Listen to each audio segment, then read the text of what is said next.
بەنای خوای بەخشندەی میرەبان سڵاوتانە بێ ئەزیزان و خۆشەویستان.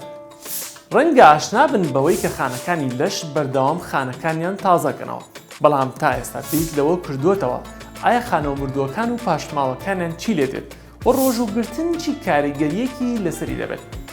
لە بەرواری دەی 12 2016دا زانای بایۆلۆجی یابانی یۆشینەری ئۆسۆمی لەسەر دۆزینەوەی ئەوەی کە چۆن خانەکانی جەستە نوێ دەبنەوە و خۆیان تازە دەکەنەوە لە ڕێگەی کردارێکە و کە پێی دەوترێت ئۆتۆفەیجی کە چەندین سوودی زۆر گرنگی هەیە بۆ تەندروستیمان لە وڵاتی سوید خەڵاتی نۆبڵی وەرگرت.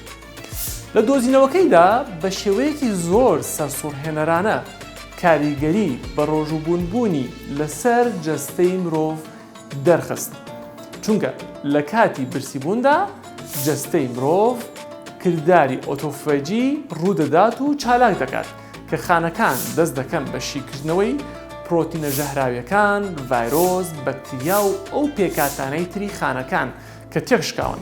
پاشان ئەم پێکاتانە دەگۆڕێت بۆ پێکاتەیەکی تر کە جەستەی مرۆڤ سوودی لێوەردەگرێت وەکو وزە و پاشان دەتوانێت بەکاری بێنێتەوە بۆ دووبارە دروستکردنەوەی خانەی نوێ و چاکردنەوەی خانەکانی تر.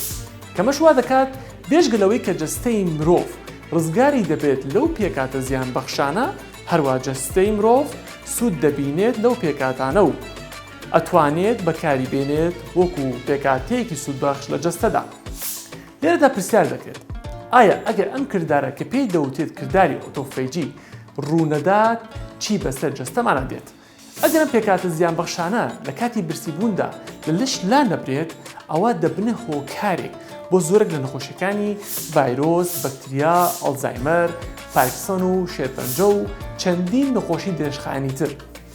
لە کۆتاییدا ئەم زانایە یابانیە کە خەڵاتی نۆبڵی وەرگرتەوە پێشنیاریەوە دەکات کە مرۆڤ پێویستە بە بەردەوامی و بۆ ماوەیەک دوور بکەوێتەوە لە خۆراک و بە ڕۆژوو بێت، چونکە دەبێت هۆی تەندروستبوونی خانەکان و درێژبوونەوەی تەمەنی مرۆڤ.